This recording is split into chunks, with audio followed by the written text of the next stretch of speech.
Master minds commerce చదవాలనుకునే 10th inter విద్యార్థుల తొలి ఎంపిక.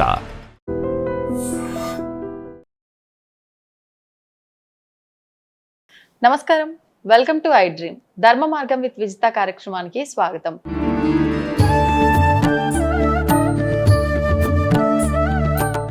నమస్కారం అండి. నమస్కారం. ఆశీర్వదించేటప్పుడు కొన్నిసార్లు పెద్దవారు కానివ్వండి, బ్రాహ్మణులు కానివ్వండి, శతమానం భవతి అని అంటూ ఉంటారు. అసలేంటి శతమానం భవతి అని, ఎందుకు అలా దీవిస్తారు? ముఖ్యంగా బ్రాహ్మణులు ఆశీర్వదించేటప్పుడు శతమానం భవతి శతాయు పురుష శతేంద్రియే ఆయుష్యేవేంద్రియే ప్రతిష్టతి అని ఆశీర్వదిస్తాడు. బ్రాహ్మణులు అలా ఆశీర్వదించడానికి ప్రధాన కారణం ఏంటయ్యా అంటే, మనము నిండు నూరేళ్ళు బ్రతకాలి. నిండు నూరేళ్ళు బ్రతికితే ఉపయోగం ఏంటి? ఏముండదు. ఆధ్యాత్మిక పరంగా ఎదుగుతూ మనకి అంటే ఈ బ్రాహ్మణులు చేసేటువంటి ఆశీర్వచనం వెనక ఉన్నటువంటి అసలు రహస్యం ఏంటయ్యా అంటే, ఆధ్యాత్మిక పరంగా ప్రతి ఒక్కరూ కూడా ఇంకొక మెట్టు ఎక్కాలి అంటే ఆయుష్ ఉండాలి. ముఖ్యంగా ఆయుష్ ఉండాలి.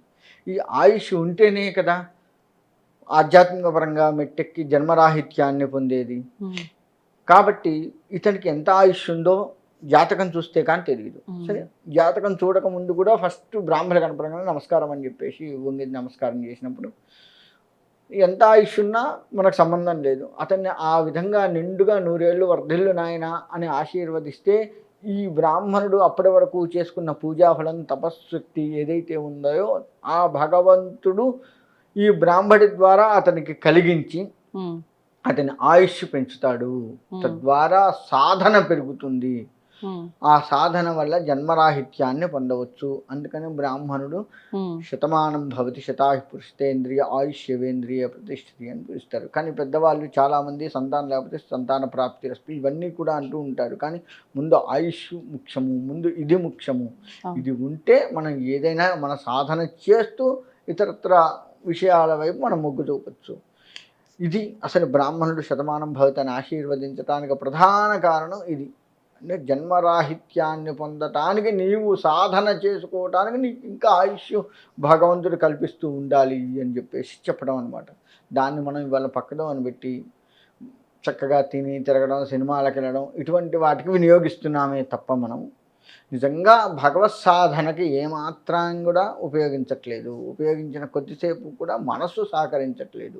ముందు మనస్సు సహకరించేట్లుగా చేసుకుంటూ ఉంటే తప్పకుండా ఆ ఆశీర్వచన ఫలం వల్ల మనం భగవంతుడి వైపు మొగ్గు చూపి జన్మరాహిత్యాన్ని పొందవచ్చు. ఇది అసలు కథ. దీన్ని మనం తప్పుదో పట్టకుండా బ్రాహ్మణుడు ఈ మంత్రం తప్ప ఇంకొకటి రాదేమో వీళ్ళకి అని చెప్పేసి అనుకోకుండా దీని అర్థాన్ని తెలుసుకుంటూ చక్కగా ఆ విధంగా మనం గనక భగవంతుడి వైపు గనక మొగ్గు చూపుతూ ఉంటే తప్పకుండా మన సాధన పెరుగుతూ ఉంటుంది. సాధన పెరుగుతూ ఉంటే మనకే కాదు, మనలతో కలిసి ఉన్నటువంటి భార్య కానీ, భర్త కానీ, లేకపోతే పిల్లలు, మనవళ్ళు, మనవరాళ్ళు, ఇట్లా మనం ఉంది కదా మన వంశం మొత్తం కూడా, ఆ వంశానికి కూడా భగవత్ అనుగ్రహం కలిగి తరించిపోతారు. గుర్తుపెట్టుకోండి, ఏ ఇంట్లో ఒక్కడు గట్టి అనుష్ఠానపరుడు ఉన్నాడో ఆ ఒక్కడితోటే ఆగదు. అందుకే ప్రతి ఇంట్లో దేవతార్చన అనేది ఉంటుంది. అనేక దేవతలను వారు ఏ దేవతను ఆరాధిస్తారో ఆ దేవతా పరివారాన్ని మొత్తం కూడా ప్రతిరోజు కూడా ఆ దేవతకు అభిషేక అర్చనలు చేస్తూ, అది చెయ్యకపోతే వారు భోజనం కూడా చెయ్యరు. అది చేసిన తర్వాత ఈ భోజనం నివేదన పెట్టిన తర్వాత ఆ నివేదన పెట్టింది ప్రసాదంగా స్వీకరిస్తూ ఉంటారు వెనకట.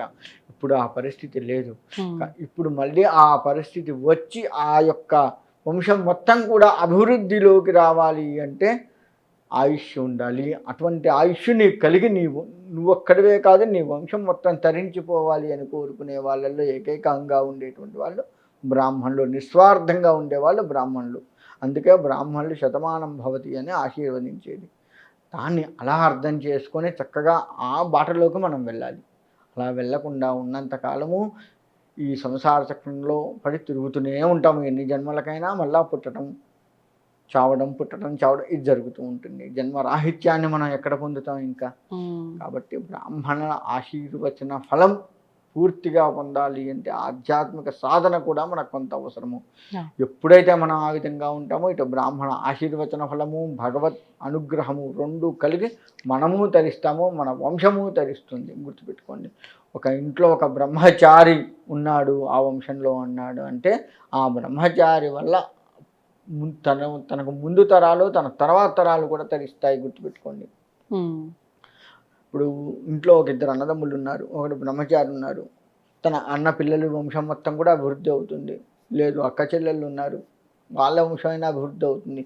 తను ఒక్కడే ఉన్నాడు, తనతో అభివృద్ధి అయ్యి తర్వాత తన వంశం వారు ఎక్కడైతే ఉంటారో, తన పేరు గలవారు కావచ్చు, తన గోత్రం గలవారు కావచ్చు, తన యొక్క వాళ్ళు ఎవరైతే ఉన్నారో వారి వైపుకి ఈ వంశం తరించడానికి ఆస్కారం ఉంటుంది. గుర్తుపెట్టుకోండి, తన శిష్యులు ఎవరైతే ఉన్నారో, ఇప్పుడు బ్రహ్మచారి తనకు తర్వాత వంశం లేదు కదండి అంటే తన శిష్యులు ఉన్నారు కదా, ఆ శిష్యులు కూడా తరించిపోవడానికి ఆస్కారం ఉంటుంది. ఒక బ్రహ్మచారి అంత గొప్పవాడు. వాళ్ళ బ్రహ్మచారి అంటే మనం చాలా చులకన భావంతో పెళ్లి కాలేదు అది ఇదని మనం చాలా చులకన భావంతో చూస్తాం. కానీ ఒక బ్రాహ్మణుడు బ్రహ్మచారిగా ఉన్నాడు అంటే తన జీవితం మొత్తం కూడాను ఇటు తనకున్న తల్లిదండ్రులను పోషించటము, అక్క చెల్లెళ్ళు ఎవరన్నా ఉంటే వాళ్ళని పోషిస్తూ చేస్తూ వాళ్ళ పెళ్ళిళ్ళు చేస్తూ ఇలా తిరుగుతూ ఉన్నప్పటికీ కూడా ఆధ్యాత్మిక పరంగా ఎక్కువగా ఉంటాడు. అటువంటి వాళ్ళ సాంగత్యం కూడా చాలా మంచిది. గుర్తుపెట్టుకోండి. అందుకని బ్రాహ్మణ సాంగత్యం చేస్తే మనమే కాదు మన తర్వాత వంశం కూడా తరించిపోతుంది, వాళ్ళ ఆశీర్వచన ఫలం కనుక మనకు ఉంటే. అందుకని శతమానం భవతి అని ఆశీర్వదిస్తారు. ఇది అసలు కారణం. నిజంగా అంటే ఆశీర్వచనానికి అంటే తప్పుగా అనుకోవద్దు, ఆశీర్వచనానికి అంత బలం ఉందా? ఉంటే అలా ఆశీర్వదించిన ప్రతి అంటే ఎవరినైతే ఆశీర్వదించారో వాళ్ళంతా కూడా మీరు అన్నట్టు అన్ని సంవత్సరాలు బ్రతికుండాలి కదా, మరి అలాంటి సందర్భాలు చూస్తున్నామా? ఫలితం ఖచ్చితంగా ఉంటుంది. ఆ ఫలితానికి నేను ముందే చెప్పాను, ఫలితానికి తగ్గ సాధన ఉండాలి. ఆశీర్వదించిన వారికా? కూడా ఉండాలి. ఎవరికి? ఇప్పుడు ఉదాహరణకి నేను మిమ్మల్ని ఆశీర్వదించాను, మీరు కూడా దైవికంగా కొంత సాధన ఉంటే నా ఆశీర్వచన ఫలము మీ సాధన ఫలము రెండు కలిసి.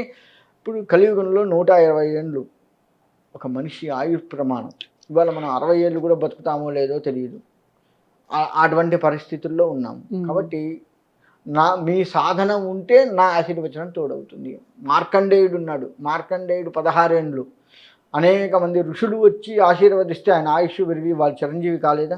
సాధన ఉంది కదా, తల్లిదండ్రి తనతో సాధన చేయించాడు కదా, మరి ఇవాళ మార్కండేయుడు ఆయుష్ పెరగలేదా?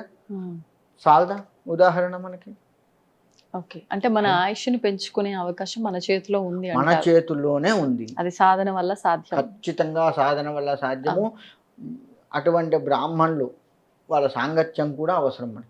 సద్బ్రాహ్మణ సాంగత్యం చాలా అవసరం. దానివల్ల మన సాధన పెరిగే అవకాశం ఉంటుంది, మన ఆయుష్ పెరిగే అవకాశం ఉంటుంది. తద్వారా మనం 10 మందికి మంచి చేస్తూ మంచి చెబుతూ మంచి చేయిస్తూ వాళ్ళని కూడా తరింపచేసే అవకాశం ఉంటుంది. ధన్యవాదాలండి.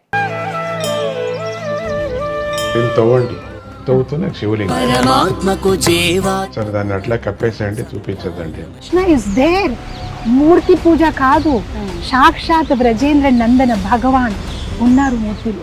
ఏమీ ఆశించకుండా ఆరాధించే వాళ్ళు కూడా ఉన్నారా ప్రభుజీ? నిజమైన భక్తి అంటే మనకు తెలియదు కాబట్టి